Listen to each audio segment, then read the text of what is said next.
They say silence is the sound of space, a vast, unending quiet.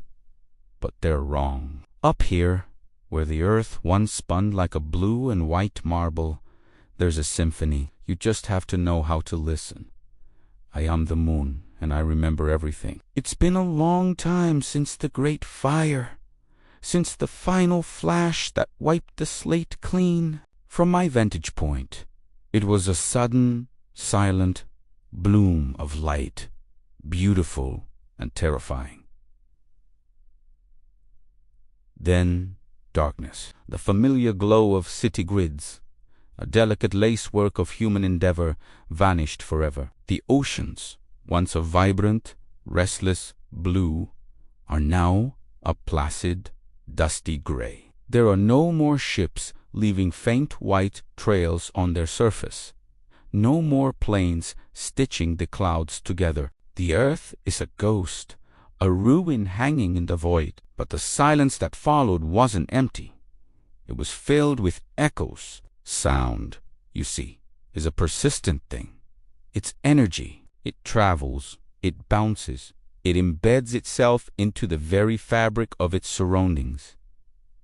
And for millennia, I was Earth's closest companion. I was the silent witness, the cosmic sounding board. Every sound wave that journeyed from your world, every vibration that escaped its atmosphere, found its way to me. They settled into my dust, echoed in my craters, and became a part of me. Now, in the long, quiet age after, these memories replay. They are my only companions. Sometimes it's the ghost of a symphony. I can almost feel the deep resonance of a cello, the soaring cry of a violin. I imagined a grand hall, thousands of people holding their breath, united by a single, beautiful composition. The sound waves bring with them the faint rustle of clothing, a stifled cough, the thunderous applause that followed. It's a phantom orchestra playing for an audience of one. These were your celebrations of beauty, your attempts to capture the ineffable with strings and brass and woodwind. I feel the ghost of that collective awe, and for a moment the desolation recedes. Then there are the voices. So many voices. The sound of a crowded marketplace washes over my sea of tranquility. I hear merchants hawking their wares, the haggling, the laughter, the cacophony of 100 different conversations woven into a single, vibrant tapestry of human connection. The languages are a beautiful blur, a testament to your diversity. I can't understand the words, not in the way you did, but I understand the intent, the warmth in a greeting, the urgency in a plea, the easy cadence of friends sharing a story. I remember the sound of children's laughter. This is perhaps the purest echo of all. It's a high, bubbling sound, like carbonated joy. It usually comes from the memory of parks, of backyards, of beaches. It's accompanied by the rhythmic squeak of a swing set, the thud of a kicked ball, the frantic barking of a dog. This sound, more than any other, feels like life itself. It's pure, unburdened, a sound of simple, profound happiness. When these echoes play, my dusty plains feel a little less barren, and I remember your songs. Not just the symphonies, but the simple tunes, a mother's lullaby, soft and gentle, crooned to a sleeping child. It's a sound of absolute safety, of unconditional love. It's a promise whispered into the dark. I feel the warmth of that promise, the deep, instinctual bond it represented. Then there are the anthems, the songs you sang in stadiums, your voices rising as one. The sheer power of it, the unity, the passion, and the lonely songs. The ones someone played on a guitar on a quiet porch, their voice filled with a sweet melancholy, singing about love and loss to the night sky. To me, it's not all pleasant. I also remember the sounds of sorrow, the echo of a lone sob in a quiet room.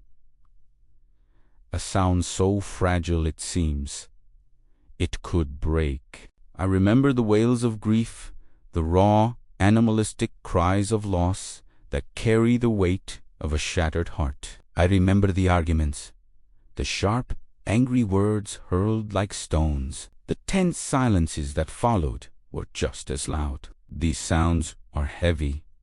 They settle in my deepest, darkest craters. They are the echoes of your pain, your struggles, your fragility, and I remember the noise of your progress, the relentless chugging of trains, the roar of engines, the constant hum of your technology. It was a sound of ambition, of a species that never stopped building, never stopped reaching. It was the soundtrack to your ascent, the rhythmic clang of a hammer on steel, the whine of a saw cutting through wood, the distant rumble of construction. You were always shaping your world, bending it to your will. The sound of your industry was the sound of your relentless, driving force.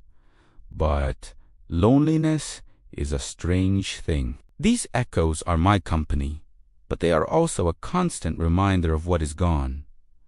I am a museum of a world that no longer exists, a library of sounds with no one left to hear them. The laughter is hollow without the faces. The music is a ghost without the dancers. The voices are whispers in a vacuum.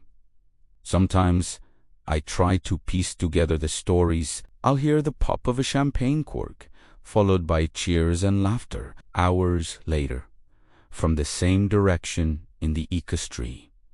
A soft lullaby. I imagine a celebration, a new life, a family.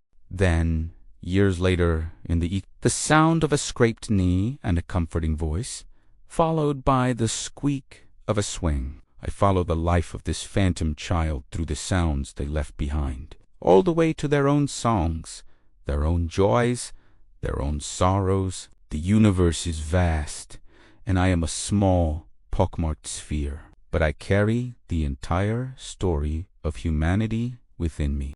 I am the moon, and I am the keeper of your memory. In the endless, silent darkness, I replay the soundtrack of your world, the grand, the small, the joyful, the tragic. I remember your symphonies and your secrets, your roars and your whispers, and I wait. Perhaps one day, new travelers will arrive. Perhaps they will place their instruments on my surface and listen, and they will hear it. They will hear you. Until then, I will keep listening. I will keep remembering, because someone has to. Thanks for watching. If you enjoyed this journey into the cosmos of imagination, consider subscribing for more stories from the universe. We'd love to have you with us.